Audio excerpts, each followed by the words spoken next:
கர்த்தருடைய நாமத்துக்கு மகிமை உண்டாவதாக. இந்த நாளிலும் நம்ம தியானத்துக்காக எடுத்துக்கொண்ட ஆண்டவருடைய வார்த்தை ஆதியாகமம் புஸ்தகம் 6வது அதிகாரம் 18வது வசனம். ஆனாலும் உன்னுடனே என் உடன்படிக்கையை ஏற்படுத்துவேன், நீயும் உன்னோடே கூட உன் குமாரரும் உன் மனைவியும் உன் குமாரரின் மனைவிகளும் பேழைக்குள் பிரவேசியுங்கள். இந்த வார்த்தைய ஆண்டவர் நோவாவோடு கூட சொல்றாரு. ஆதியாகமம் 6வது அதிகாரம் 17வது வசனத்துல ஆண்டவர் சொல்றாரு, வானத்தின் கீழே ஜீவ சுவாசம் உள்ள சகல மாம்ச ஜந்துக்களையும் அழிக்க நான் பூமியின் மேல் ஜல பிரளயத்தை வரப்பண்ணுவேன். பூமியில் உள்ள யாவும் மாண்டு போம், எல்லாமே பூமியில இருக்கிற எல்லாமே அழிஞ்சு போற மாதிரி நான் பண்ணுவேன். ஜீவ சுவாசம் உள்ள சகல மாம்ச ஜந்துக்களையும் நான் அழிக்கிறதுக்காக இந்த ஜல பிரளயத்தை நான் வர பண்ணுவேன். அது ஆனாலும் உன்கிட்ட மாத்திரம் என்னோட உடன்படிக்கையை நான் ஏற்படுத்துறேன் அப்படின்னு ஆண்டவர் சொல்றாரு. அப்ப பாருங்க, ஆண்டவர் எல்லாத்தையும் நான் அழிச்சாலும் உன்னோட என்னோட உடன்படிக்கையை நான் ஏற்படுத்துவேன்னு சொன்ன ஆண்டவர் அப்புறம் சொல்றாரு, நீ என்ன பண்றன்னா நோவா, உன்னோட மனைவி, உன்னோட பிள்ளைகள், உன்னுடைய மருமக்கள்மார் இவங்க எல்லாத்தையுமே நீ கூட்டிட்டு பேழைக்குள்ள நீ பிரவேசிச்சுக்கோ, நான் உன்னை பத்திரமா பாதுகாப்பேன் அப்படின்னு சொல்றாரு. இப்ப பாருங்க, ஆண்டவரோட உடன்படிக்கை, ஆண்டவரோட அழைப்பு முதல்ல நோவாவுக்கு தான் வருது. அப்ப ஆண்டவர் நோவா கிட்ட சொல்றாரு, நோவா, என்னோட உடன்படிக்கை நான் உன்கிட்ட ஏற்படுத்துறேன், ஆனா நீ உன்னோட குடும்பத்துல இருக்கிற எல்லாத்தையுமே நீ தான் பத்திரமா பாதுகாக்கிற வேலையை பார்க்கணும் அப்படின்னு ஆண்டவர் சொல்றாரு. எல்லாத்தையும் பேழைக்குள்ள எப்படி வரவழைக்கணுமோ அந்த காரியத்தை நீ செய்யணும் அப்படின்னு ஆண்டவர் கட்டளை கொடுக்கிறாரு. அந்த காரியத்துக்கு அதே ஆண்டவர் சொன்னது போலவே நோவா செய்யறாரு. நோவாவோட வாழ்க்கையில அவர் பண்ண எல்லா விஷயங்களும் ரொம்ப ஆச்சரியமா இருக்குது. பாருங்க, ஆதியாகமம் 7வது அதிகாரத்துல 7வது வசனம் இப்படி சொல்லுது. என்ன சொல்லப்பட்டிருக்குது அப்படின்னா, ஜல பிரளயத்துக்கு தப்பும்படி நோவாவும் அவனுடனே கூட அவன் குமாரரும் அவன் மனைவியும் அவன் குமாரரின் மனைவிகளும் அவங்க பேழைக்குள் பிரவேசித்தார்கள் அப்படின்னு எழுதப்பட்டிருக்குது. அப்போ இந்த வசனத்தை பார்க்கும்போது ஜலப்பிரளயம் வரதா இருந்தது, அந்த ஜலப்பிரளயத்துக்கு தப்பிக்கணும் அப்படின்னு சொல்லி இவங்க எல்லாமே பிரவேசிச்சாங்க, இப்படிதான் நம்ம நினைக்கிறோம். ஆனா நோவாவோட பிரயாசம் இந்த இடத்துல ரொம்ப அதிகமா இருக்குது. ஆமாங்க, நோவா ஜலப்பிரளயத்துக்கு தப்பும்படி நீ இந்த மாதிரி ஒரு பேழையை கட்டு அப்படின்னு சொல்லி அந்த ஒரு அழைப்பு, அந்த ஒரு உடன்படிக்கை ஆண்டவர் நோவா கிட்ட மட்டும்தான் ஆண்டவரை ஏற்படுத்துறாரு. நோவாவுக்கு மட்டும்தான் அதை சொல்றாரு. ஆனா இதுல ஆச்சரியமான விஷயம் என்னன்னா, நோவாவும் முதல்ல வசனம் இருக்குது, நோவாவும். அப்ப ஆண்டவரோட உடன்படிக்கை நோவாவோட தான் ஃபர்ஸ்ட் வருது. அப்போ 7வது அதிகாரம் முதல் வசனம் சொல்லுது, கர்த்தர் நோவாவை நோக்கி, நீயும் உன் வீட்டார் அனைவரும் பேழைக்குள் பிரவேசியுங்கள், இந்த சந்ததியில் உன்னை எனக்கு முன்பாக நீதிமானாக கண்டேன் அப்படின்னு சொல்றாரு. அப்ப ஆண்டவர் நோவா கிட்ட தான் இதை சொல்றாரு. அவங்களோட பிள்ளைங்க கிட்டயும் மனைவி கிட்டயும் மருமகள் கிட்டயோ சொன்ன மாதிரி வசனம் இல்லை.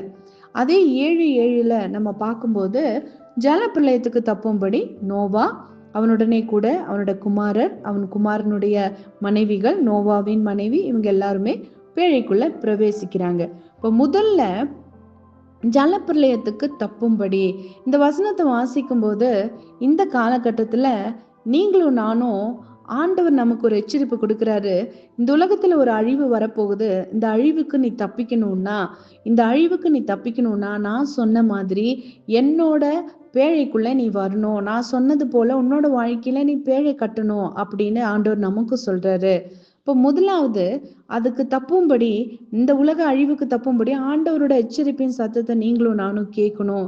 அப்போ நோவாவும் அப்படிங்கிற வார்த்தை தான். அப்போ நோவா முதல்ல தனி மனுஷனா தேவனுக்கு கீழ்ப்படுகிறாரு. அப்போ தேவனோட உடன்படிக்கை நோவாவோடு மட்டும்தான் இருந்ததுனால அவரு கீழ்ப்படிந்தாரு. ஆனா ஆண்டவரோட சத்தம் உன்னோட குடும்பத்தையும் நீ உன்கிட்ட சேர்த்துக்கோ அப்படின்னு சொன்னதுனால அவனுடனே கூட அவன் குமாரரும், அடுத்த வார்த்தை சொல்லுது, அவனுடனே கூட அவன் குமாரரும். அப்போ அவனோட குமாரரும் அப்படின்னு எழுதப்பட்டிருக்கிற இந்த வார்த்தையை வாசிக்கும் போது இந்த காலகட்டத்துல நம்ம பிள்ளைங்களை நம்மளோட கண்ட்ரோல்ல கொண்டு வர்றதுங்கிறது ரொம்ப கூடாத ஒரு விஷயமா இருக்குது. நிறைய இடத்துல பிள்ளைங்க ரொம்ப அடமண்டா இருப்பாங்க. அவங்கள வந்து நம்மளோட கீழ்ப்படுதலுக்குள்ள அவங்கள கொண்டு வர்றது ரொம்ப கஷ்டமான ஒரு காரியமா இருக்குது. ஆனா அந்த காலத்துல நோவா பிள்ளைகளை எவ்வளோ அழகா வளர்த்திருக்கிறாரு. அவன் வந்து தன்னோட பிள்ளைகளுக்கு ஆண்டவரோட வழியை பத்தி அழகா போதிச்சிருக்கிறாரு. அது மட்டும் இல்ல, நோவாவோடு கூட அவங்களும் ஆண்டவரோட வார்த்தைக்கு கீழ்ப்படுகிற மாதிரி செஞ்சிருக்கிறாரு. அப்போ நோவா என்ன சொன்னாலும் பிள்ளைங்க ஓகேப்பா நாங்க அதே மாதிரி செய்யறோம் அப்படிங்கிற அளவுக்கு நோவா வளர்த்திருக்கிறாரு. எபேசியர் 6:4 சொல்லப்பட்டிருக்குது, அப்ப பெற்றோரே நீங்கள் பிதாக்களே உங்களுடைய பிள்ளைகளை நீங்கள் கோபப்படுத்தாமலும் இருங்கள் அப்படின்னு சொல்லி. அவரோட பிள்ளைகளை கோபப்படுத்தாம பிள்ளைகளை அவரோட வார்த்தையை கேட்கிற அளவுக்கு அவர் நல்ல வழியில நடத்திருக்கிறாருன்னு நல்லா தெரியுது. அதுக்கப்புறம் அவன் மனைவியும் அப்படின்னு எழுதப்பட்டிருக்குது. நோவா தன்னோட மனைவியோட விவேகமா வாழ்ந்திருக்கிறாரு. அவரோட மனைவியை அவர் கனப்படுத்தி இருக்கிறாரு. அதனாலதான் அவரோட மனைவியையும் கீழ்ப்படிய செய்ய முடிந்தது. ஆண்டவரோட கட்டளைக்கு நோவா மட்டும் இல்ல, மனைவியும் கீழ்ப்படிஞ்சாங்க. இத்தனைக்கும் காரணம் நோவா தன்னோட மனைவியோட விவேகமா வாழ்ந்திருக்கிறதுனாலதான். 1 பேதுரு 3:7 இப்படி சொல்லப்பட்டிருக்குது, அந்தபடி புருஷர்களே, மனைவியானவள் பலவீன பாண்டமா இருக்கிறபடியினால் உங்கள் ஜெபங்களுக்கு தடை வராதபடிக்கு நீங்கள் விவேகத்தோடு அவர்களுடனே வாழ்ந்து உங்களுடனே கூட அவர்களும் நித்திய ஜீவனாகிய கிருபையை சுதந்திரித்துக் கொள்கிறவர்களானபடியால் அவர்களுக்கு செய்ய வேண்டிய கனத்தை செய்யுங்கள் அப்படின்னு இருக்குது.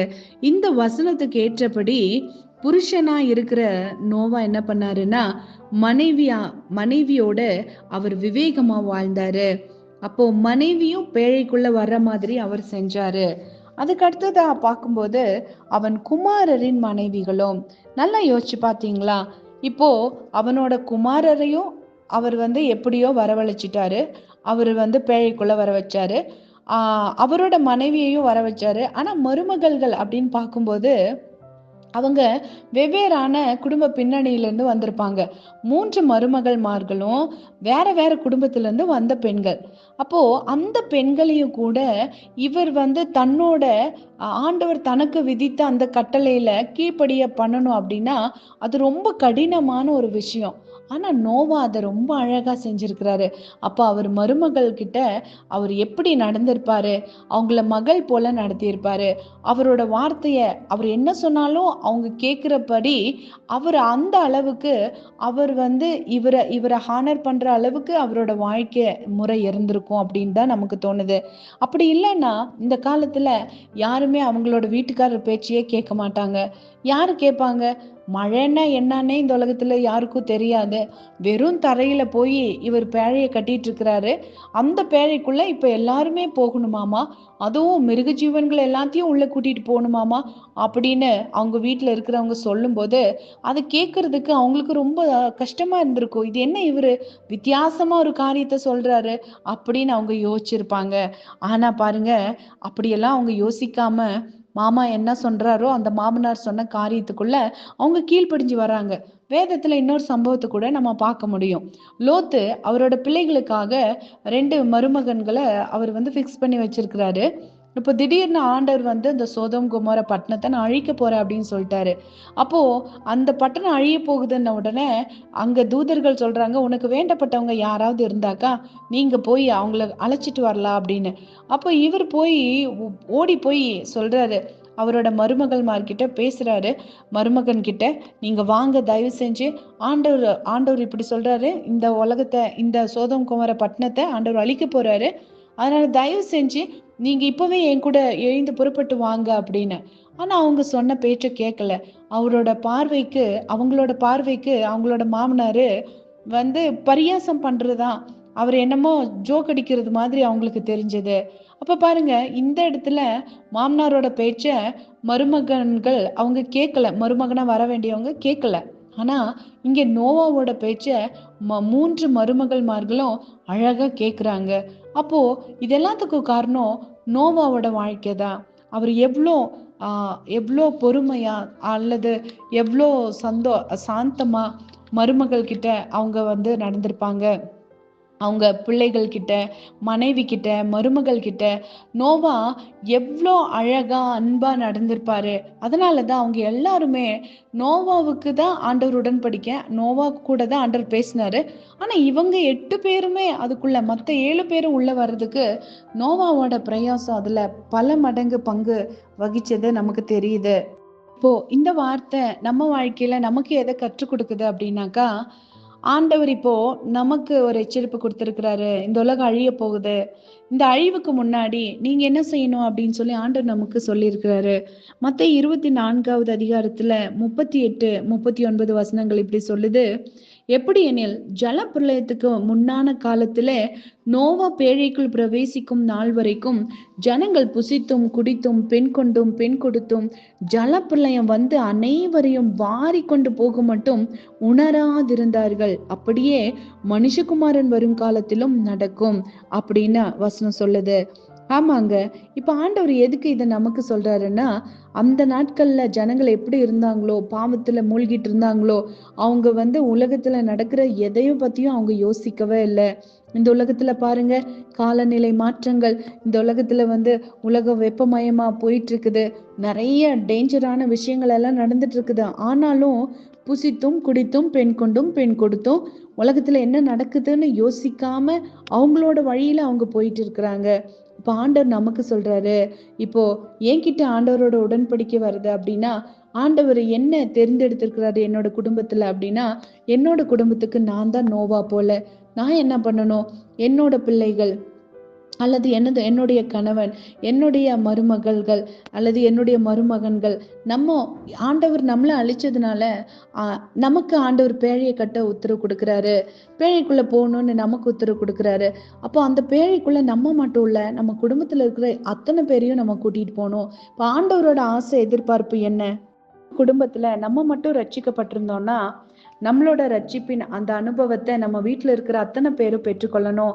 அத்தனை பேரும் ஆண்டவரோட வருகையில அத்தனை பேரும் பத்திரமா போகணும் அப்படிங்கிறது தான் ஆண்டவரோட விருப்பமா இருக்குது. அதனால இன்னைக்கு இந்த வார்த்தையை கேட்டுட்டு இருக்கிற நீங்க, உங்களோட குடும்பத்துல ஒரு நோவாவை போல, ஒரு நோவாவோட ஆண்டவரோட உடன்படிக்கை வந்தது போல உங்களை மட்டுமே ஆண்டவர் அழைச்சிருக்கலாம். ஆனா நீங்க செய்ய வேண்டிய வேலை என்னன்னாக்கா, ராகாப் எப்படி தன்னோடு கூட தன்னோட வீட்டுல இருக்கிற அத்தனை பேரையுமே அவங்க வீட்டுக்குள்ள வச்சு அவங்க பத்திரமா பாதுகாத்தாங்களோ, அந்த எரிகோ பட்டணம் அழியும் போது அவங்களோட குடும்பம் அழியாம பாத்துக்கிட்டாங்களோ, நோவா எப்படி பேழைக்குள்ள ஜலப்பிரளயம் வரும்போது உலகத்துல இருக்கிற அத்தனை பேரும் அழிஞ்சு போனாங்க.